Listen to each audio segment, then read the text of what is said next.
हाँ जी, good morning students. तो हम आज लास्ट चैप्टर कर रहे हैं थर्ड पार्टी लॉजिस्टिक्स। अब देखिए, थर्ड पार्टी लॉजिस्टिक्स आपको पता ही है कि वो कुछ सेवाएं होती हैं, जैसे हमने पढ़ी थी, वेयर हाउसिंग है, ट्रांसपोर्टेशन है, या जो आप इंफॉर्मेशन टेक्नोलॉजी की टीम है,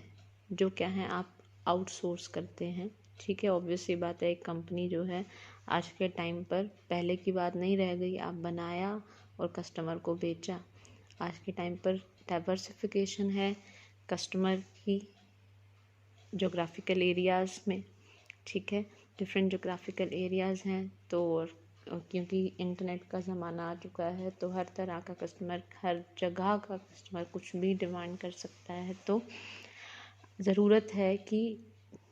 इस तरह के मीडिएटर्स की, मतलब कि इन तरह की सर्विसेज की जो टाइमली क्या है उन्हें पहुंचा पाएँ। तो अब जो ऑर्डर प्लेस किए जा रहे हैं वो इंटरनेट से किए जा रहे हैं, एप्लीकेशंस के थ्रू किए जा रहे हैं। तो ये जोड़ना, एक ई प्लेटफॉर्म जोड़ना, ये भी तो क्या कर रहा है, ये एक तरह से एक लॉजिस्टिक है। ठीक है,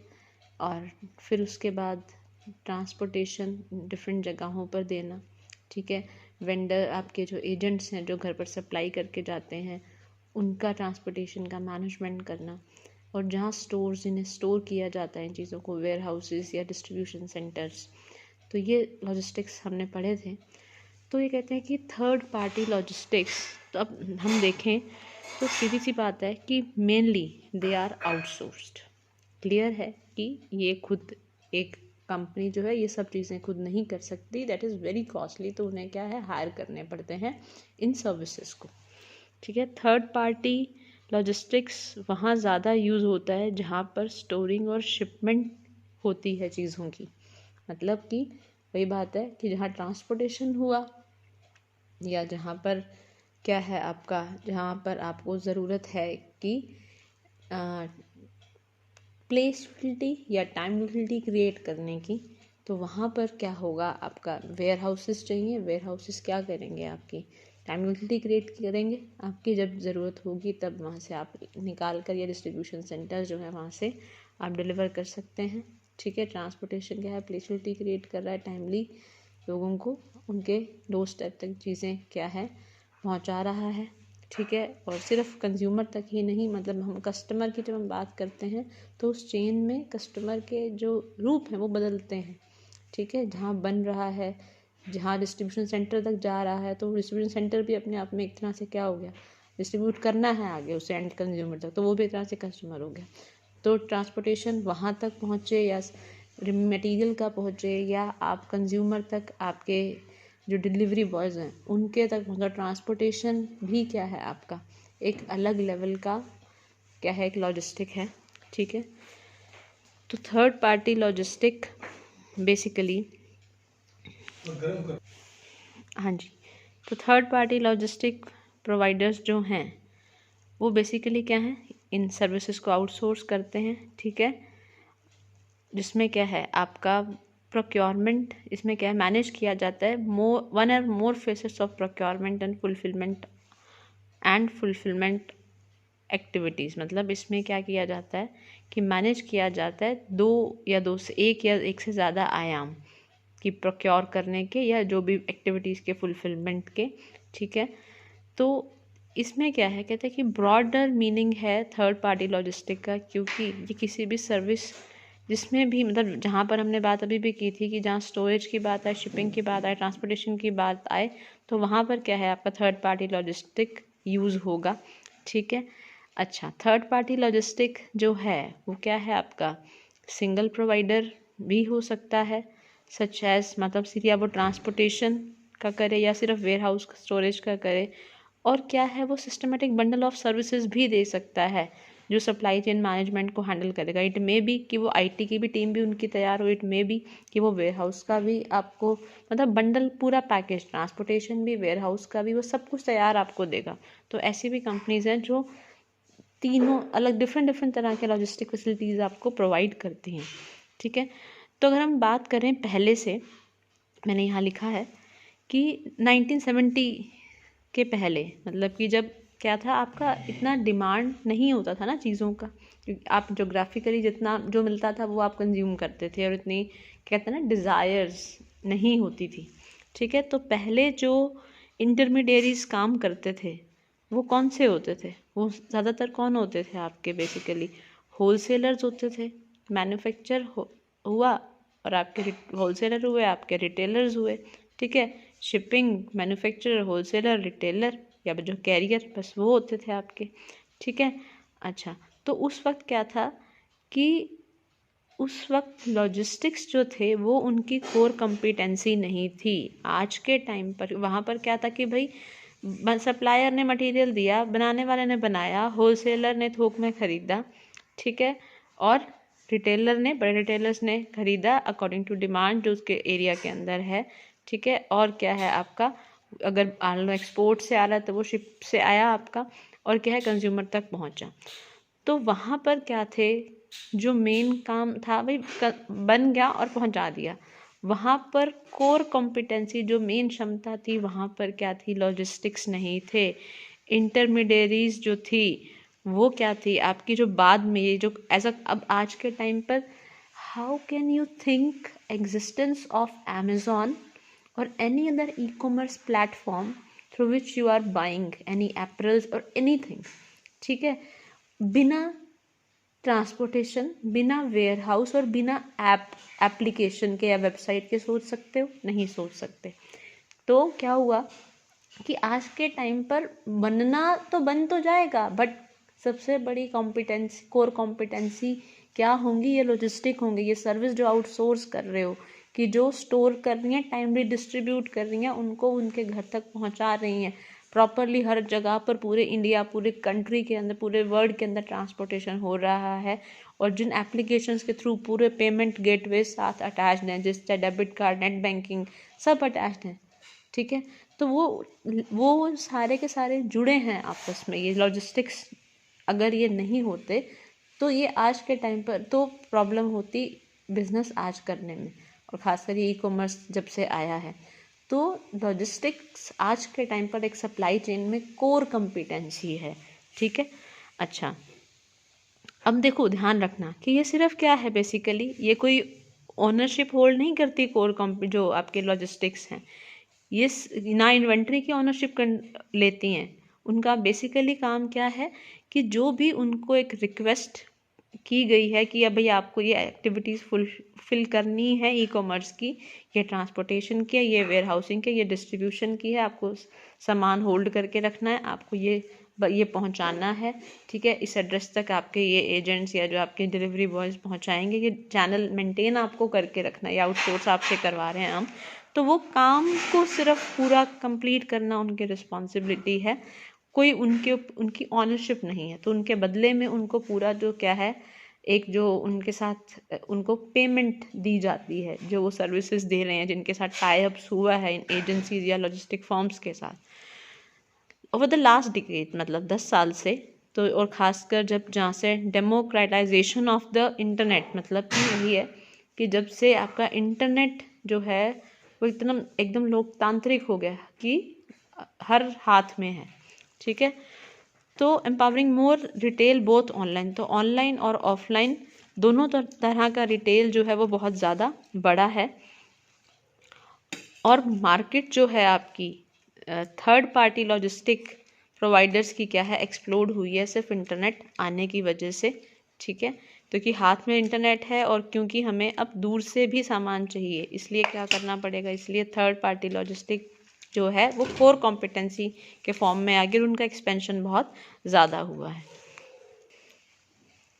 तो एक एस्टिमेट है कि फॉर्च्यून 500 कंपनीज जो हैं उनका एस्टिमेटेड 80% फॉर्च्यून 500 कंपनीज, मतलब वो टॉप नॉच कंपनीज होती हैं, और 100 टॉप मोस्ट फॉर्च्यून कंपनीज का 90% जो है वो लॉजिस्टिक सर्विसेज को यूज़ करता है। और ये जो भी प्रोवाइडर्स हैं, लॉजिस्टिक प्रोवाइडर्स, वो एक तरह से क्या है, आपकी एक आउटसोर्स्ड आर्म ही है ना, कि उनके बिना आप कुछ नहीं है। ठीक है, when it comes to receiving new inventory from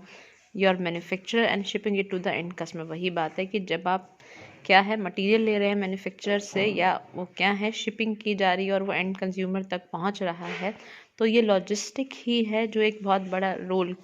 play करते हैं। इसीलिए उसे बोला गया कि कोर कॉम्पिटेंसी हो चुकी है आज के टाइम पर लॉजिस्टिक्स।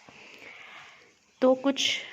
सम ऑल्सो हैंडल, और कुछ क्या है आपके रिटेल डिस्ट्रीब्यूशंस को भी हैंडल करते हैं, रिटर्न्स को भी हैंडल करते हैं, ठीक है। तो ज़रूरी नहीं कि सिर्फ ये उनका सिर्फ अमेज़न की तरह चल रहा है, तो कुछ ऐसे भी हैं लॉजिस्टिक्स जो रिटेल्स आउटलेट्स को भी हैंडल कर रहे हैं और उनके रिटर्न्स को भी हैंडल कर रहे हैं।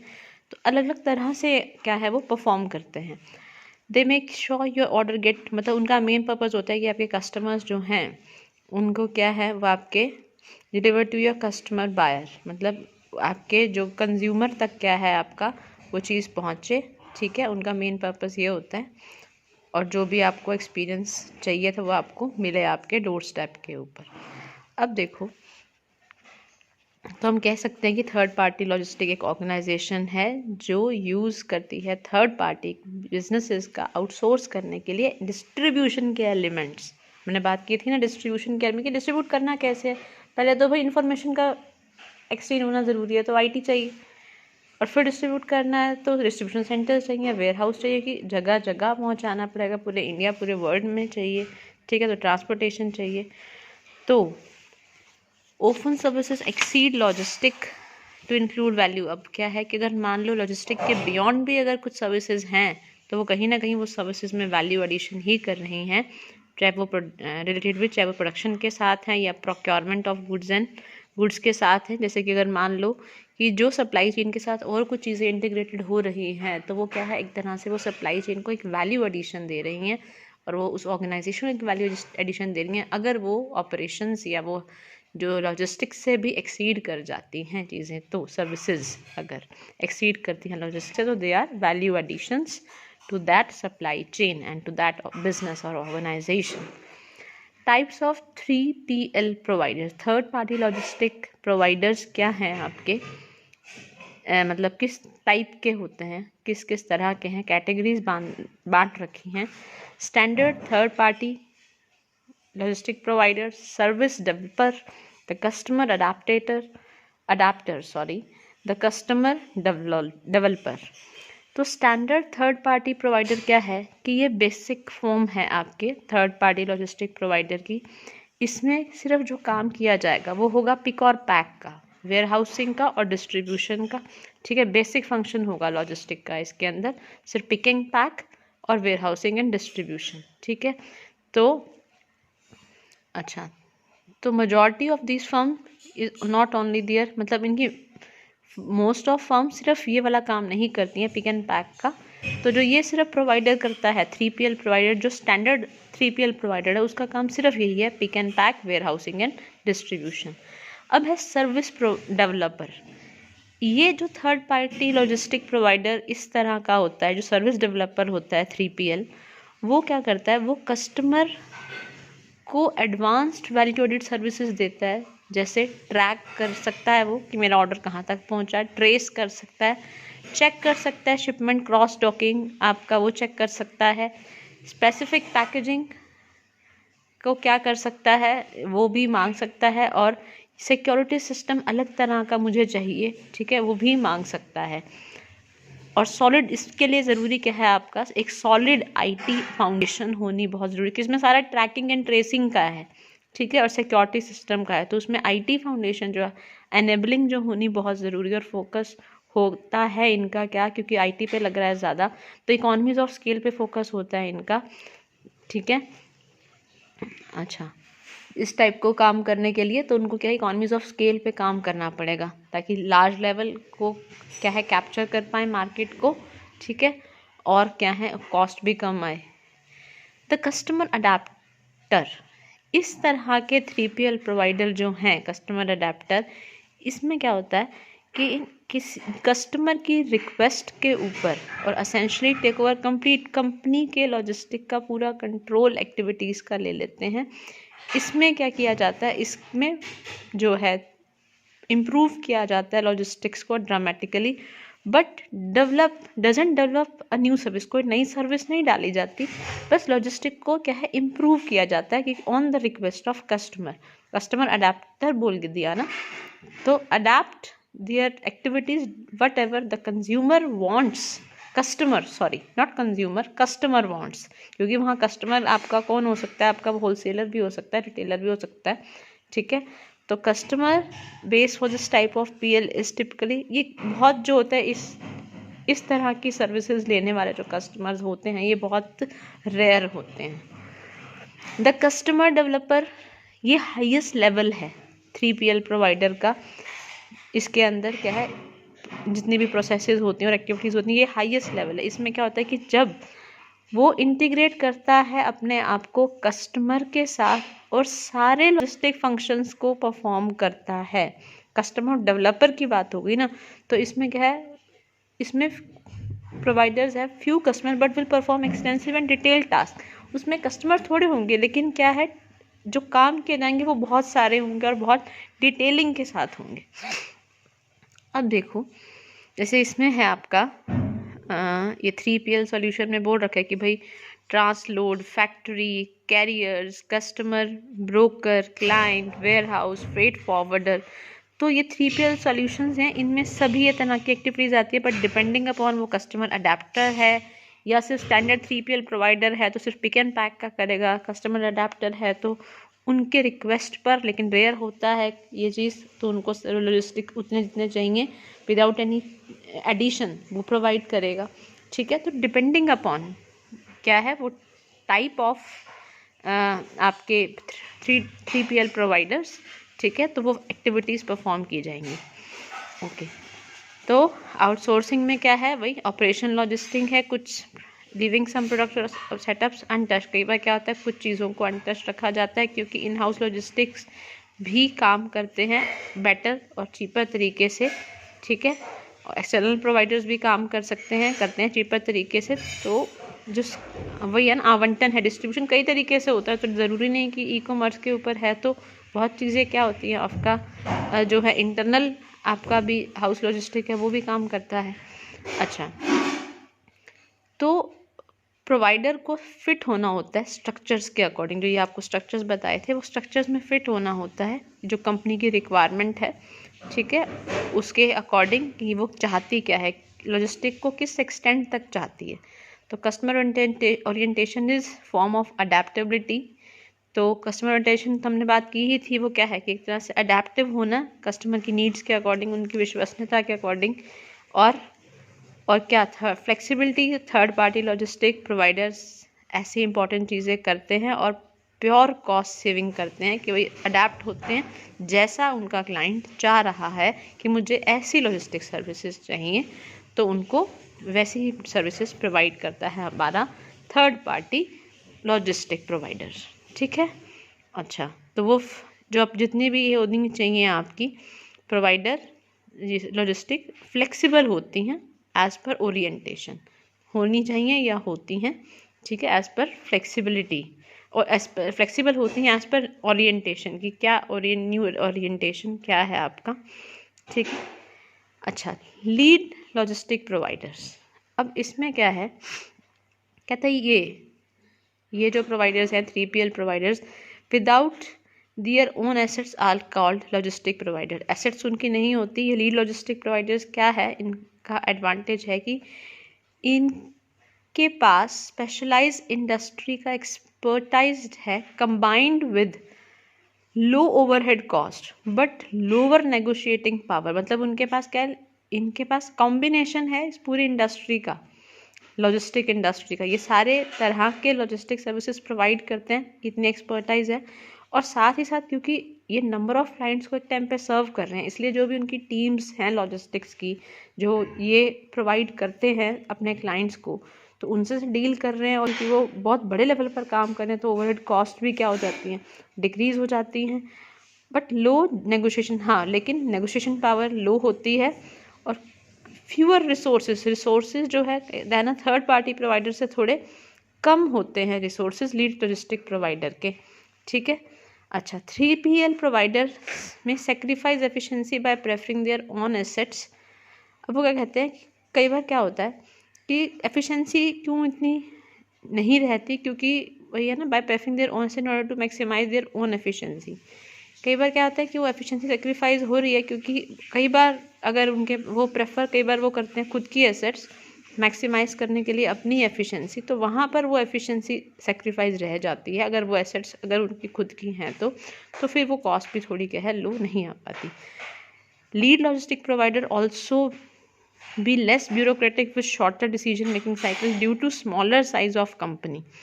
तो वो क्या कहता है कि काम तो करते हैं कि उनके पास स्पेशलाइज इंडस्ट्री है, एक्सपर्टाइज है कि कम कॉस्ट के ऊपर,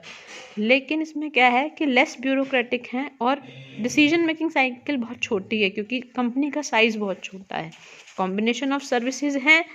क्लाइंट्स भी होते हैं, लेकिन बात ये है कि इनका जो साइज़ है काम करने का वो बहुत छोटा है।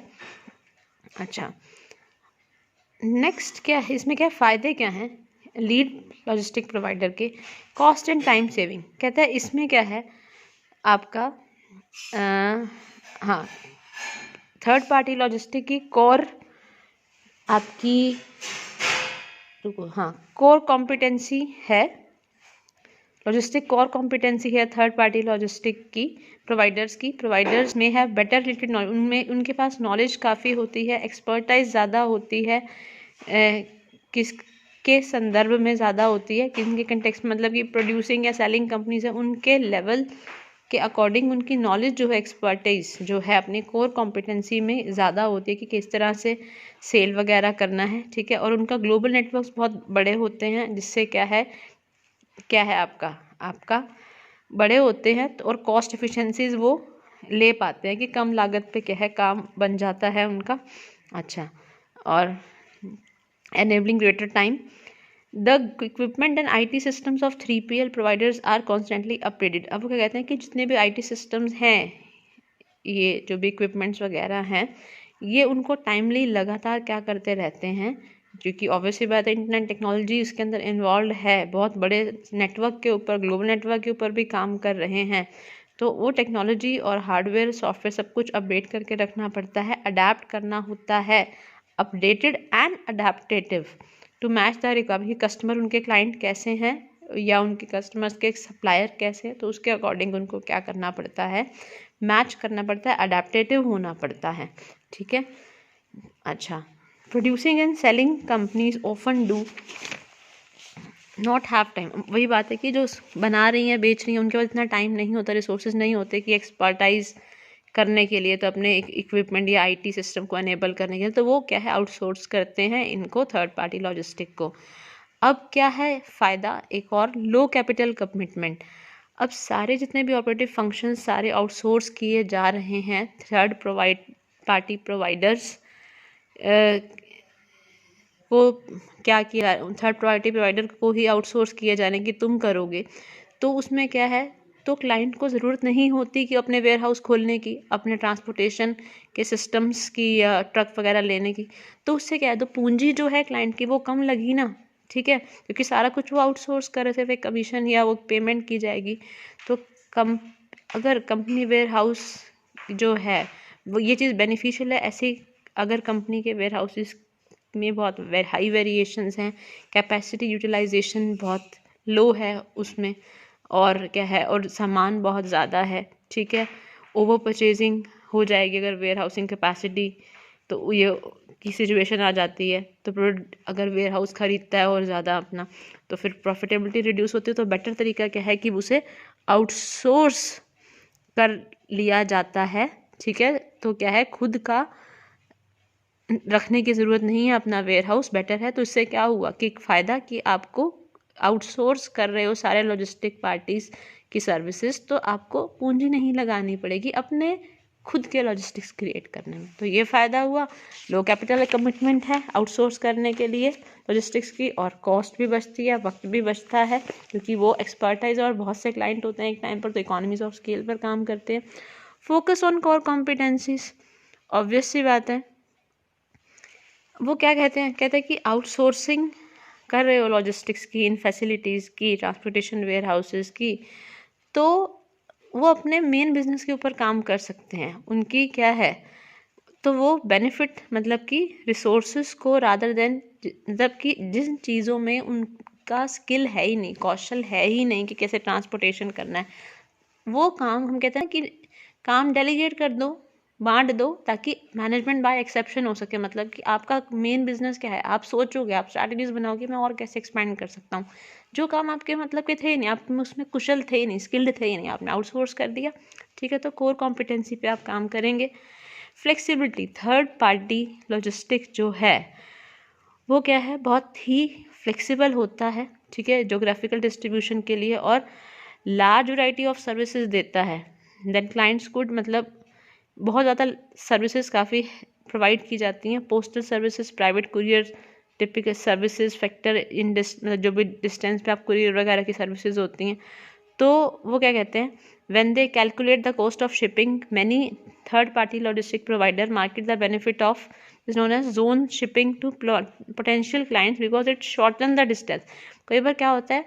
कि क्योंकि बहुत सारे पैकेजेस वगैरह जा रहे होते हैं, तो जो कॉस्ट ऑफ शिपिंग या कॉस्ट ऑफ जो होती है आपकी एक जोन में जा रहे हैं, तो वो कॉस्ट बहुत कम पड़ती है। तो इससे क्या होता है आपका, इससे डिस्टेंस वही शॉर्ट हुआ प्रोडक्ट्स और शिप कस्टमर्स के पास, तो उससे क्या होगा, आपका कॉस्ट भी शिपिंग की कम हो जाएगी, एक ही डायरेक्शन में बहुत सारे पैकेजेस जा रहे हैं, ठीक है। तो इससे क्या है, आपका वो आराम से मैनेज कर सकता है इन रिसोर्सेज को, ठीक है, वर्कफोर्स साइज को भी मैनेज कर सकता है, और क्या है आपका फिक्स्ड कॉस्ट को भी क्या है वेरिएबल कॉस्ट के अंदर ला सकता है। तो इसमें क्या है कि मतलब कुरियर सर्विसेज अगर हम बात करें कि भाई एक ही डायरेक्शन है, जोन्स बने हुए हैं, जैसे हम जोन्स नहीं बनाते कि भाई जैसे हिसार जोन है, जींद जोन है, तो ई कॉमर्स वाले कम क्या करते हैं, वो शिपिंग जोन बनाते हैं कि हाँ यहाँ शिपमेंट के ये जोन्स आप संभालोगे, हिसार का माल इधर गया,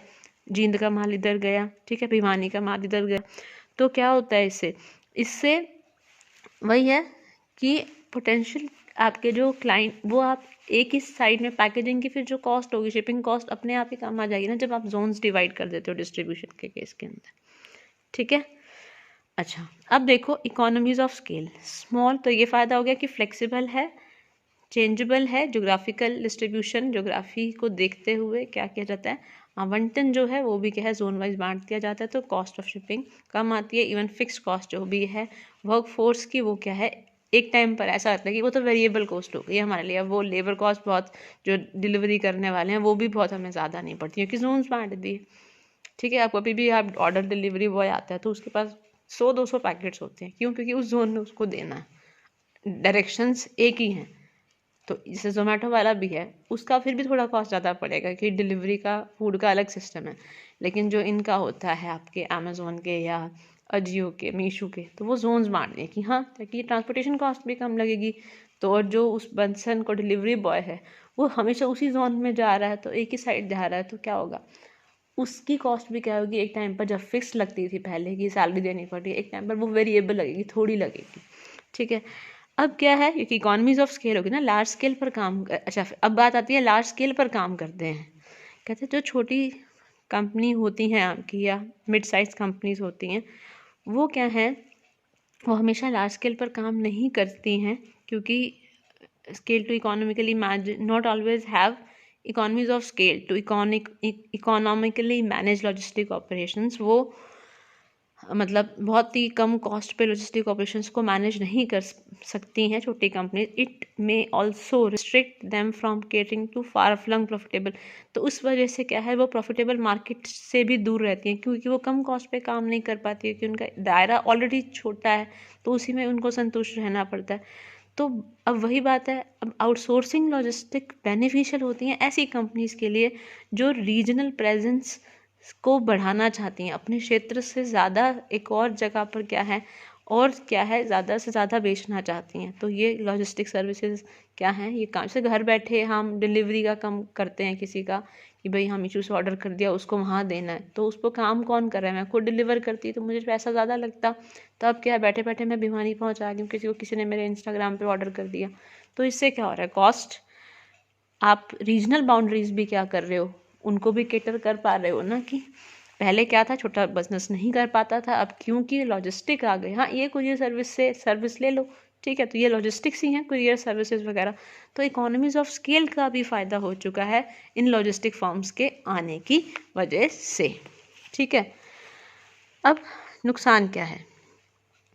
लॉस ऑफ कंट्रोल। एक नुकसान ये है कि कंट्रोल जो है क्लाइंट का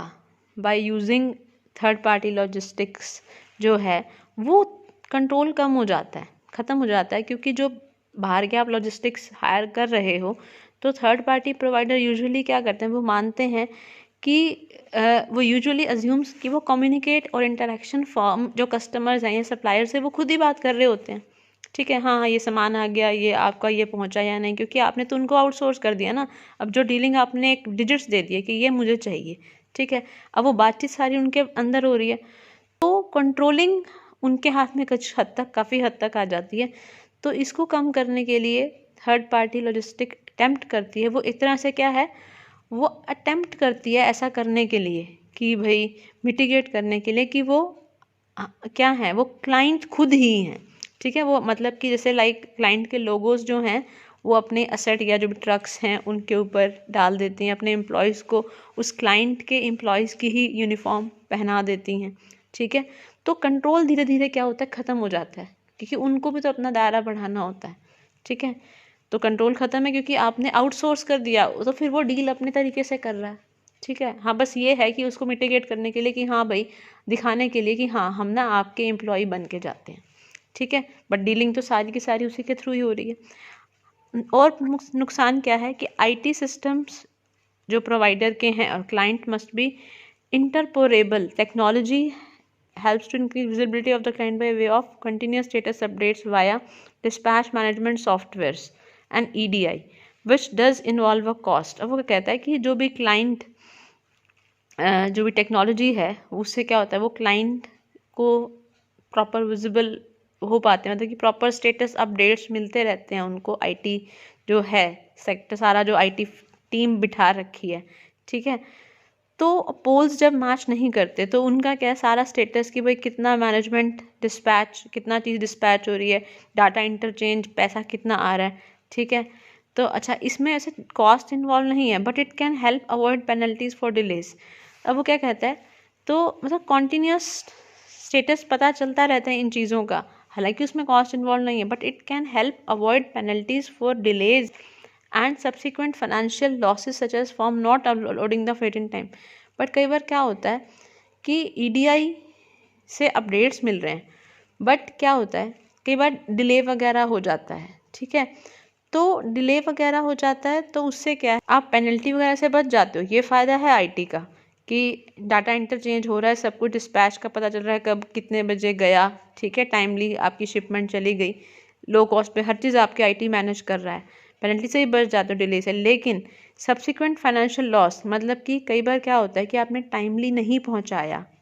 फ्रेट अपलोड नहीं किया है, ठीक है, तो सिस्टम में गड़बड़ी की वजह से ऐसा हो जाता है, तो फिर टाइमली फिर फाइनेंशियल लॉसेस भी होते हैं। अब क्या कहता है रिवर्स लॉजिस्टिक्स, इसमें क्या कहते हैं, रिवर्स लॉजिस्टिक्स के अंदर क्या होता है, कहते हैं कई बार जब आप ऑफलाइन के बजाय ऑनलाइन सामान बेचते हो तो उससे क्या होता है, एक्स्ट्रा कॉस्ट भी ऐड होती है जब आप रिटर्न्स हैंडल करने की बात आती है, ठीक है। तो एक्स्ट्रा कॉस्ट भी ऑनलाइन में काफ़ी आती है। अब क्योंकि आप लॉजिस्टिक्स के ऊपर रिलाई कर रहे हो तो आप उन्हें हैंडल करने के लिए सारे एस्पेक्ट्स दे रहे हो कि भाई ई कॉमर्स सप्लाई चेन को पूरा वो मैनेज कर रहे हैं, क्योंकि लॉजिस्टिक्स को हैंडल ओवर कर दिया आपने, तो वो सारा मैनेज कर रहे हैं, वेयर हाउसिंग को, पिकअप और पिक का और पैकिंग का सारा वो चीज़ हैंडल कर रहे हैं। तो वो क्या है, must be relied on the, तो ये कंपनीज भी क्या है, रिलाई करती हैं handle reverse logistics. Artificially induced demand events come with, कई बार क्या होता है कि कई बार रिटर्न प्रोडक्ट्स आते हैं, ठीक है, तो ऐसे चीज़ें भी आती है, रिटर्न आ गए प्रोडक्ट, जिससे क्या होता है आपका जो वेयर हाउस का ऑपरेशन है वो बहुत स्लो डाउन हो जाता है। तो क्या है, रिफंड्स डिले हो जाते हैं इशू करने के, इस वजह से क्या है, तो फिर जितने भी डिससेटिस्फाई कस्टमर्स हैं उनको कैसे फिर मिटिगेट करोगे, ठीक है। तो वही बात है ना कि रिवर्स लॉजिस्टिक मतलब वही बात है कि अब कॉस्ट भी बियर करनी पड़ी, जब आपका पैसे जब सामान पसंद नहीं आया, गलत सामान चला गया, वो सेटिस्फाई नहीं है कस्टमर, जब उल्टा आएगा तो उसको भी तो वापस कॉस्ट पे करोगे, चीज़ भी वापस लेकर आओगे, उसको रिफ़ंड भी करोगे।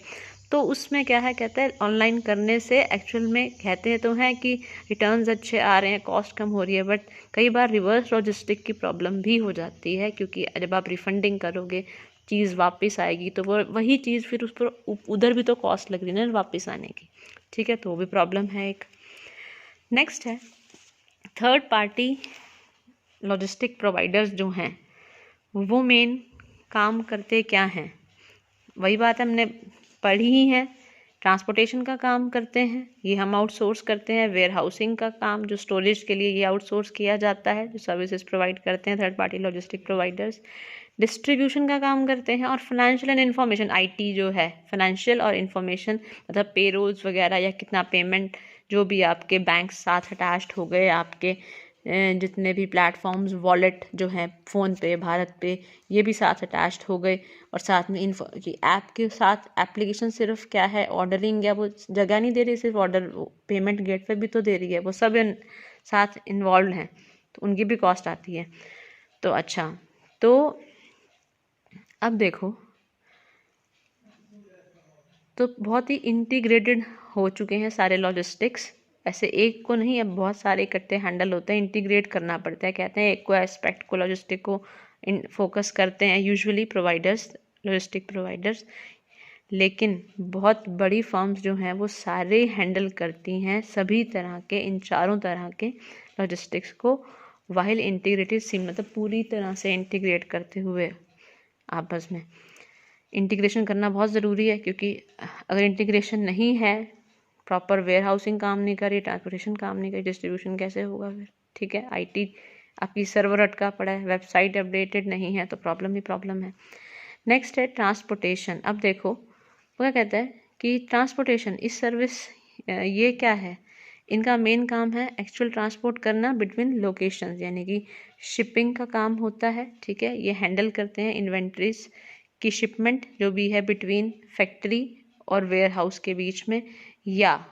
एक तो ये वाला काम, और दूसरा between you and your buyer, या आपके और आपके बायर के बीच में, मतलब कस्टमर होगा, ज़रूरी नहीं कि एंड कंज्यूमर है, ठीक है, तो यहाँ वेयर हाउस भी कस्टमर हो सकता है, तो शिपिंग या ये है आपका फैक्ट्री और आपके वेयर हाउस के बीच में कि मटेरियल देना है, नहीं तो आपके और आपके बायर के बीच में, तो उस वक्त बायर कौन है ये देखना पड़ेगा। तो पार्सल के ऊपर डिपेंड करता है transportation provider, all depends upon, depend करता है किसके ऊपर, ट्रांसपोर्ट की लोकेशन क्या है, डेस्टिनेशन लोकेशन क्या है, टाइम कितना है, शिपिंग के मेथड क्या है, सर्विस का लेवल क्या है, प्राइसिंग और डिस्काउंट क्या है, ये सब कुछ देखना पड़ता है जब ट्रांसपोर्टेशन का लॉजिस्टिक आउटसोर्स किया जाता है, ठीक है। तो ग्लोबल अगर लेवल के ऊपर बात कर रहे हैं तो वहाँ जब डीलिंग की जा रही है तो कॉस्ट सेंटर होती है ट्रांसपोर्टेशन फीस के ऊपर, क्योंकि आपको टू इम्पोर्ट करना है प्रोडक्ट वहाँ पर,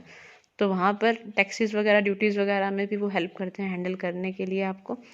ware house and distribution based services, इसमें क्या किया जाता है, थर्ड पार्टी लॉजिस्टिक्स जो हैं वो स्टोरेज को हैंडल करते हैं, शिपमेंट कितना माल बाहर भेजना है और क्या रिटर्न्स हैं वो उनको, एक्सपोर्ट की बात हो रही है तो रिटर्न्स की बात होगी, तो सारा स्टोरेज शिपमेंट जो है क्या है इन्वेंट्री का वो हैंडल करते हैं, रिटर्न्स को हैंडल करते हैं। और वेयर हाउसेज भी बहुत अलग अलग शेप्स में, साइजेस में आते हैं, डिपेंड्स अपॉन कितनी आपकी रिक्वायरमेंट है, कैपेसिटी चाहिए आपको, आपका कितना बल्क ऑर्डर्स कितने हैं या आपका कितना इन्वेंट्री है, ठीक है। और मार्केट इज एक्टिव और क्या है शेप्स में आते हैं, और मार्केट एक्टिव विद, और क्या है मार्केट एक्टिव है इन तरह की इनोवेशन में, आजकल तो कंटेनर फॉर्म में वेयर हाउसेज भी आते हैं, तो बहुत इनोवेटिव है वेयर हाउसिंग का सिस्टम भी, ठीक है। तो जो वेयर हाउस कहाँ जोग्राफिकली लोकेटेड होना चाहिए एंड कंज्यूमर तक, ठीक है, ताकि डिलीवरी फास्ट हो सके। Financial and information based service,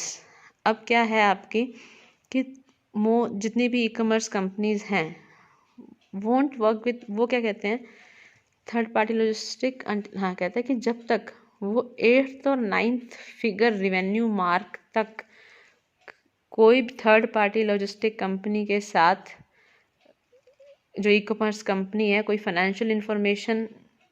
third party logistic company जो है, जो फाइनेंस में डील करती है और इन्फॉर्मेशन में डील करती है, वो उसके साथ तब तक डील नहीं करते जब तक कि वो रिवेन्यू के केस में कम से कम 8 और 9 फिगर की नहीं होती। कहने का मतलब क्या कि अमेज़ॉन है, अमेज़ॉन अगर उसके प्लेटफॉर्म पर पेमेंट का जो गेटवे है, ठीक है, वो फ़ोनपे है, पेटीएम है,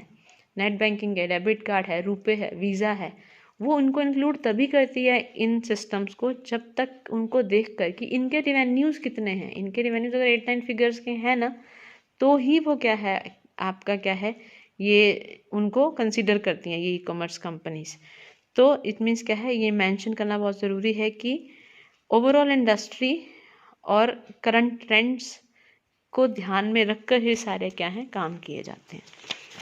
तो चाहे वो फाइनेंशियल या इंफॉर्मेशन लॉजिस्टिक को ले रही है ई कॉमर्स कंपनी, तो वो 8 to 9 फिगर्स का रिवेन्यू चेक ज़रूर करेगी कि भाई आईटी टीम सेट कर रहा हूँ तो आईटी टीम कैसी है, फाइनेंशियल टीम सेट कर रहा हूँ, पेमेंट गेटवे सेट कर रहा हूँ तो वो कैसी है, उसके रिवेन्यू कैसे हैं। आईटी टीम अच्छी है तभी तो आप उसे लोगे ना, कि उसके क्लाइंट्स पहले से क्या हैं, ठीक है, वही मैनेज नहीं कर पाए आपकी एप्लीकेशंस,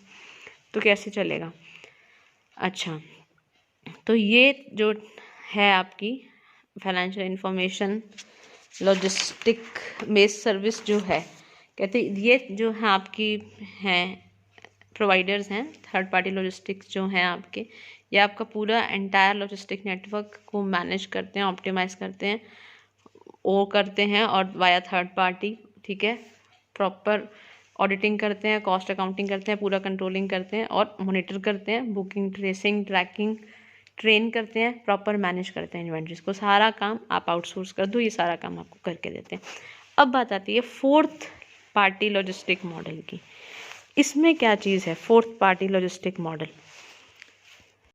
हाँ जी, अब ये फोर्थ पार्टी लॉजिस्टिक मॉडल जो है ये एक अलग ही लेवल के ऊपर है, मतलब क्योंकि थर्ड पार्टी लॉजिस्टिक का एक्सटेंसिव वर्जन है जिसमें क्या है, इसमें सिर्फ आउटसोर्स नहीं किया जाता ऑर्गेनाइजेशंस को, मतलब लॉजिस्टिक की जो ऑर्गेनाइजेशंस हैं वो लॉजिस्टिक का टास्क तो करती ही करती है। मैन्युफैक्चर जो है वो नॉट ओनली लॉजिस्टिक का टास्क तो करता है, आउटसोर्स करता है लॉजिस्टिक्स को, बट साथ ही साथ वो क्या करता है, वो आउटसोर्स करता है मैनेजमेंट का टास्क भी, ठीक है। तो फोर्थ पार्टी लॉजिस्टिक्स सर्विस जो है वो क्या करती है, पूरी सप्लाई चेन को चेक करती है और मैनेज करती है। तो ऑर्गेनाइजेशन यानी कि जितने भी, इसका मतलब जो ऑर्गेनाइजेशन के एग्जीक्यूशन की एक्टिविटीज़ हैं कि बिजनेस कर क्या रहा है, ठीक है, वो भी अलग एक और पार्टी को दे दिया जाए। मतलब थर्ड पार्टी लॉजिस्टिक तो था ही, अब मैनेजमेंट भी दे दिया करने के लिए, एग्जीक्यूशन भी दे दिया कि भाई तुम हमारी कंट्रोलिंग वो भी काम कर लो, हमें हमारी कंपनी को मैनेज करना भी तुम ही करो। तो वो आ गया, फोर्थ पार्टी भी आ गई, फोर्थ पार्टी लॉजिस्टिक्स मॉडल। तो इसमें क्या किया जाता है,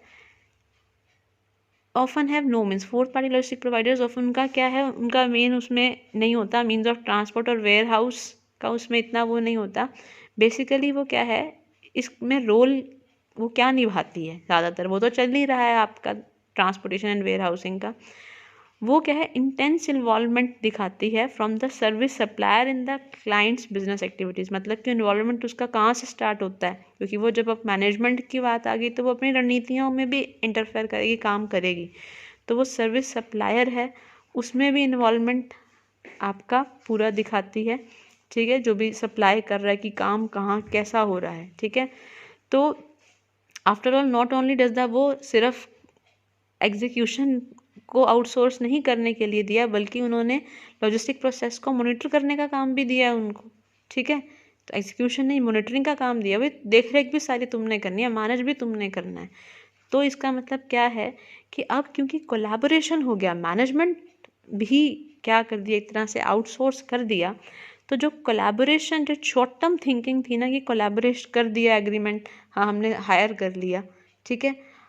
purely on the basis of cost, वो सिर्फ लागत को कम करने के लिए किया था। पहले तो 3PL तक यही करते थे, अब बात आ गई, अब ये कहाँ पहुँच गए, लॉन्ग टर्म पार्टनरशिप की फॉर्म में, कि भाई अब तुम्हारे पार्टनर भी हो, अब हमारे मैनेजमेंट में आ गए भाई, तुम सब मॉनिटर कर रहे हो, मैनेजमेंट सारा तुम ऑर्गेनाइजेशन का तुम ही कर रहे हो, एग्जीक्यूशन नहीं देख रहे, कैसे काम चल रहा है, कैसे सब देख रहे हैं भाई, मालिकाना वाले काम सारे जो है ना वो तुम भी देख रहे हो। तो quality of the service will play a primary role. तो जब 4PL आ जाता है, तो जब वो इनिशियल पॉइंट से सर्विस सप्लायर, इनिशियल पॉइंट से कंज्यूमर एंड तक वो क्या देख रहा है कि क्वालिटी प्रोवाइड की जा रही है और ढंग से की जा रही है, नहीं की जा रही। तो क्यों, उसमें क्या होता है, आपका प्राइमरी रोल उनका यही होता है कि मैं क्वालिटी ऑफ सर्विस भी देखूंगा, will play a primary role and which involve shared risk and benefit. उसमें अब क्योंकि मैनेजमेंट की बात होगी तो उसमें बेनिफिट्स भी उनको ज़्यादा हैं, क्योंकि मैनेजमेंट में हिस्सा ले रहा है, और रिस्क भी ज़्यादा है, ऑब्वियस सी बात है, क्योंकि स्टेक आ गया बीच में। तो 4PL रिलेशनशिप क्या है, सिंपल कर देता है, स्ट्रीमलाइंस ऑफ लॉजिस्टिक फंक्शन, बहुत आसान कर दिया टेक्नोलॉजी को यूज़ करते हुए, ग्रेटर विजिबिलिटी, मतलब आसानी से बहुत आसान कर दिया उन्होंने आपके लॉजिस्टिक्स को, ठीक है, और बिल्कुल ट्रांसपेरेंसी हो गई है और डिसिप्लिन हो गया एक तरह से, हर एक ऑपरेशन जो है बहुत डिसिप्लिन तरीके से किया जा रहा है, डिफरेंट पार्टनर्स के द्वारा, सप्लायर्स के द्वारा, क्योंकि सब मॉनिटरिंग हो रही है, ठीक है। तो इसमें क्या है, जो मेन एंटरप्राइज है, जो ओनर, जो क्लाइंट है, वो अपने कोर कॉम्पिटेंसी के ऊपर काम कर सकता है और विश्वास कर सकता है, रिलाई कर सकता है 4PL पार्टनर के ऊपर कि वो मैनेज कर लेगा सप्लाई चेन फंक्शन को और मैक्सिमाइज करेगा वैल्यू ऑपरेशंस की। तो क्या है, कम कॉस्ट, हायर एफिशिएंसी, ठीक है, एंड हाई इफेक्टिवनेस। इतना क्लियर हुआ। तो ये जो हैं आपके 4PL सॉल्यूशन के अंदर क्लाइंट्स कौन से आते हैं, ट्रकिंग, ओशियन में अगर है समुद्री लेवल के ऊपर फ्रेट जा रहा है तो फिर वो हैंडलिंग मैनेजमेंट देना पड़ता है आपका, ट्रकिंग, ओशन फ्रेट, एयर से जा रहा है आपका माल, warehousing, integrators, 3PL integrator with 3PL warehousing. तो ये 4PL में ये सारे काम होते हैं और फिर प्लस में क्या किया जाता है, मैनेजमेंट भी किया जाता है। So that's all. अब आपका सप्लाई चेन मैनेजमेंट का इसी के साथ ही क्या है, सिलेबस भी ख़त्म होता है। All the best.